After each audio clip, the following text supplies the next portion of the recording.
What's up, guys? James here from Knives and Stones. On today's episode, I'm going to talk about this little fixed angle sharpening jig that many of you might already have or are considering buying. And I will talk about why I don't like them. The way that these guys work is very simple. What you do is you grab one of these and then you slot it on top of the spine of the knife. And once you've done that, as you can see from the overhead shot, you place the knife onto the stone.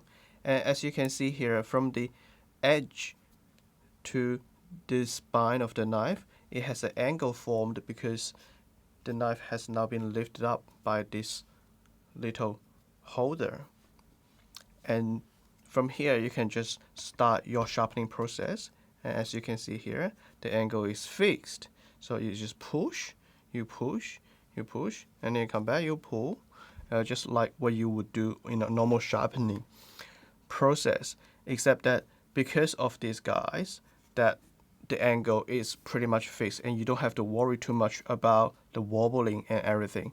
In fact, this is a very successful device that many of my customers come in will specifically ask me for one of these little guy.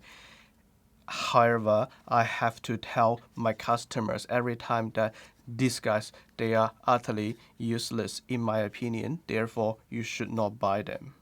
And let me give you the reasons that I think this fixed angle device is not very useful for someone who's trying to learn freehand sharpening. The first reason that I don't recommend these fixed angle devices is because they actually cannot fix angles. Let me explain why. Okay, looking at this overhead shot here, and please excuse my super childish drawing. So we are looking at this stone from the side like this. So let me draw the stone first. And we are sharpening the knife like this. So this is the angle. So we're sharpening it like this. And we'll have the knife like this. Okay? So from between the knife and the stone, the knife is lifted by the fixed angle device, and we have the side A and the lift B and the height of the knife C. From the Pythagorean theorem that we all know, this is pretty much a right angle as we can see here. So A squared plus B squared equals C squared. Basic math, right? And we have the sharpening angle here is S, angle S. Angle S is determined by the side B, which is fixed. B is fixed at about 8 millimeters. That's about 8 millimeters here. And we have the side C is not fixed. Why? You may ask, why, James, you're saying that C is not fixed? Isn't it trivial? You have the patty here. You have the patty here that has its height of about 30 to 35 millimeters. You have a typical chef's knife. The height is between 45 to 55 millimeters. And you have this gigantic Chinese cleaver. And the height is about 110 millimeters. Now we all know with the fixed lift by this device, the taller the knife is, the smaller the sharpening angle will be. That's very simple math. So you have this Chinese cleaver that's designed to do a little bit of chopping and will have a very small sharpening angle. You have this patty here, however, will give you a very uncomfortable large angle from the fixed angle device. So the fixed angle device actually would not be able to fix angles between knives with different height. big problem. We actually don't know what this device is giving us.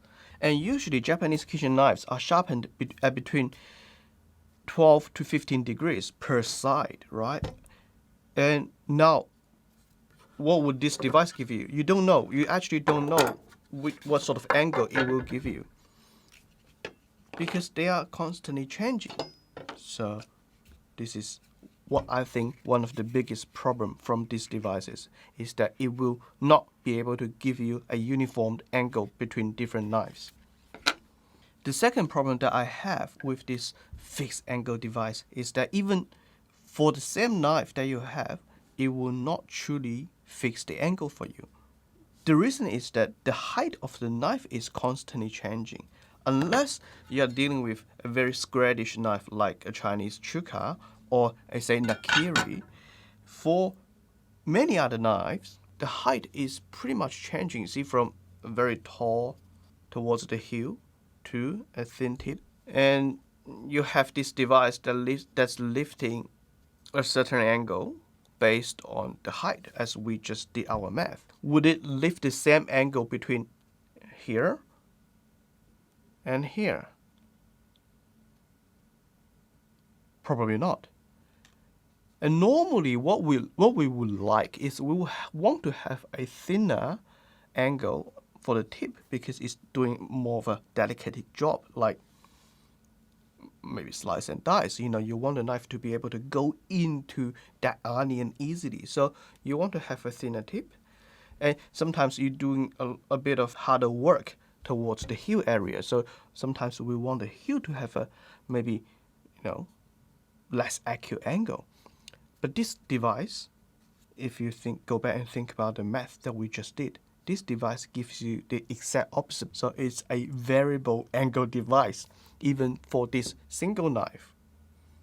In fact, I could never understand why there is such device that exists. I mean, I always recommend my customers, please don't buy it. This is not very useful for you. It will not help you in form a fixed angle, and it will not help you in forming a muscle memory. The best is still just to start with your freehand sharpening. Even though, yes, you will wobble, yes, you will scratch the surface of the knife, but this is just part of the game. And that comes back to why I always recommend you, especially for the first timers, buying a relatively cheap knife and a knife that has a steel that's easy to sharpen, rather than something that's very hard to sharpen because you just won't go anywhere. And really, freehand sharpening is not that difficult. We will cover the freehand sharpening methods in a more detailed tutorial next time around. So I just want to quickly go through this with you and show you what you can do with freehand sharpening once you form your muscle memory.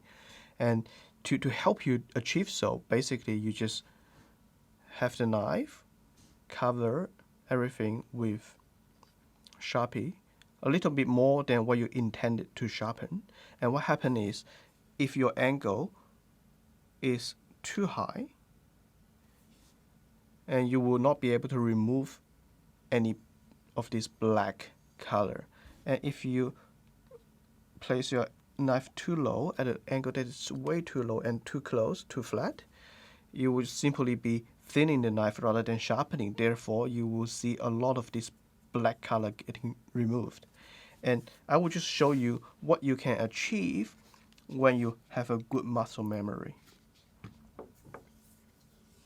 And this is just a 1000 grit stone, a bit of water on top, and I will show you what I can do. So let's just lift it up, and you can see, you can just do this, okay? And I will show you here. So I'm not removing any extra color, and I'm actually sharpening right at the edge. So this is what you can do with freehand sharpening. Okay guys, this is just a quick Friday video that I want to discuss my thoughts about this device. And I indeed have many customers coming into the store to ask what do I think about this device? Should I buy it? And I will always say, please don't buy it. What I think there is a flaw in the design and the logic behind it is actually works against the fixed angle thing. But you're selling this device. Why is this selling if you don't like that? Well, truth is, people don't ask, right? They are not watching this YouTube, so they didn't subscribe. And that's why if you like what I just talk about, please do subscribe to this video. At least hopefully you find it interesting and informative to some degree. But I will always tell my customers if they ask me that should they buy it or not, and the answer is always no. So thank you very much for watching. I will see you next time.